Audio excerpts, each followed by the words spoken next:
আসসালামু আলাইকুম রহমতুল্লাহ বরকাতুহ। সবাই কেমন আছেন? আমেরিকা থেকে আরও একটা নতুন ব্লগে আপনাদেরকে স্বাগতম জানাচ্ছি। অনেক মানুষ আমাকে প্রশ্ন করে যে ভাই, আপনি কিভাবে আসলেন, আপনার জার্নিটা কেমন ছিল? আমি এটা এর আগেও বেশ কিছু ভিডিওতে আমি বলেছিলাম। তো তারপরও চিন্তা করলাম ঠিক আছে, আরও একটা ভিডিও বানাই যে আমি কিভাবে আসলাম, আমার জার্নিটা কেমন ছিল সেটা। তো আমি 2022-এ বাংলাদেশ থেকে দুবাই আসি। 2022-এ বাংলাদেশ থেকে দুবাই আসি। দুবাই এসে আমি একটা কোম্পানিতে কী বলে এটাকে ফ্রি ভিসা করি। তো তারপর এখান থেকে বিভিন্ন এজেন্সির কাছে যাই, যারা হচ্ছে ইউরোপে বা আমেরিকা বা অস্ট্রেলিয়াতে ভিসার কাজ করে।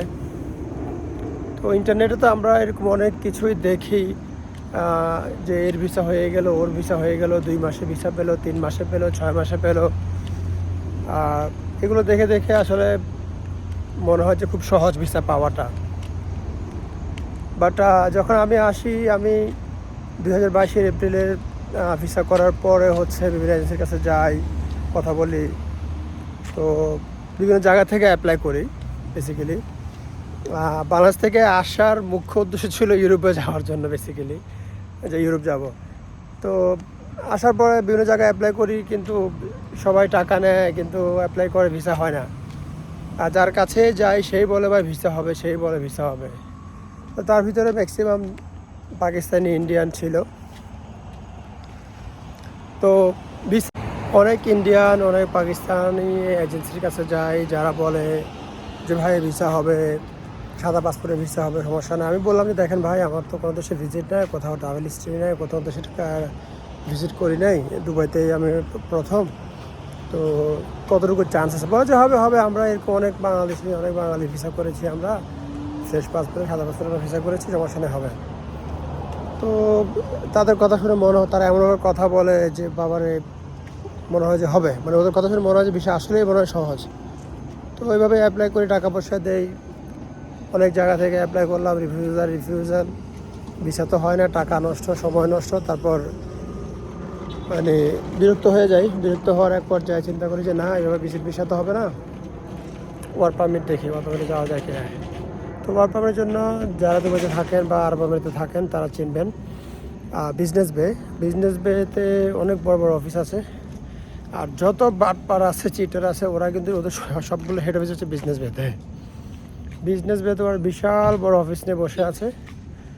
তো ওখানে হচ্ছে ব্যবসাটা আরও জমজমাট।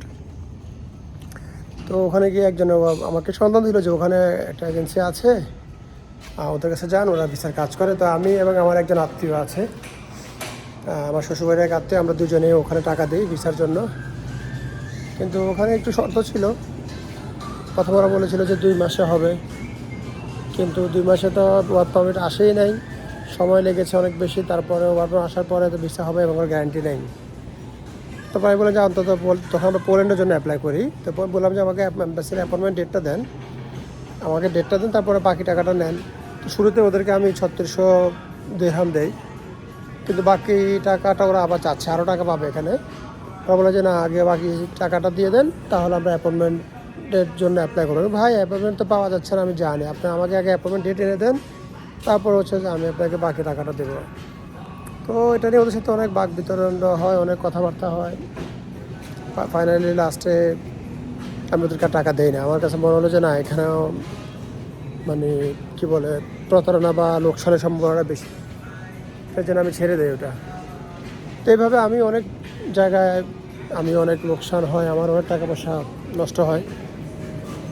তো আপনারা যারা ভাবেন যে আমি সহজে আমেরিকা আসছি না, তো অনেক লোকসানের পরে, অনেক প্রতারণার শিকার হওয়ার পরে হচ্ছে গিয়ে পরে আমি যে ডিসিশন নিলাম যে না, আসলে এইভাবে তো হবে না, এইভাবে হবে না, কীভাবে কী করা যায় দেখি। তারপরে হচ্ছে যে আমি এরকম ইন্টারনেট, ফেসবুক, ইউটিউব এগুলো ঘাটাঘাটি করে রিসার্চ করে পরে আমি দেখলাম যে না, ট্রাভেল হিস্ট্রি লাগে। তো এরপর আমি ট্রাভেল হিস্ট্রি শুরু করি, বিভিন্ন দেশে ভ্রমণ করি।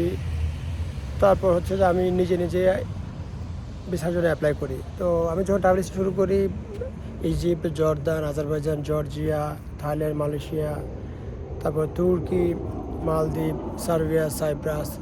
তো এইভাবে আমি ট্রাভেল হিস্ট্রিগুলো করি, একটা একটা করে শুরু করি। প্রত্যেকটা দেশের ভিসা আমি নিজেরটা নিজেই করি। নিজে নিজে করে আমি কাজ শুরু করি। আর তারপর একটা পর্যায়ে গিয়ে হচ্ছে যে আমি ইউএসের জন্য দাঁড়াই, সেটাও আমি নিজেই করি। তারপর তারপর আলহামদুলিল্লাহ ভিসা পাই। ভিসা পাওয়ার পরে গত বছর মানে 2023 সালে আমি আসি ইউএসএ। তারপর তখন আবার ক্যানাডার জন্য আবার অ্যাপ্লাই করি, ক্যানাডা ভিসা হয়ে যায় আলহামদুলিল্লাহ। তো ইউএসএ তো আসি, ক্যানাডা তো আসি। 2023 সালে আমি এসে ইউএস ক্যানাডাতে ভ্রমণ করি, ভ্রমণ করে ঘুরে টুরে চলে যাই। তারপর আবার দুবাইতে ব্যাক করি। আর এর মাঝে এই ট্রাভেল হিস্ট্রিগুলোর শেষ পর্যায়ের দিকে আমি আবার ভিসার কাজ শুরু করি।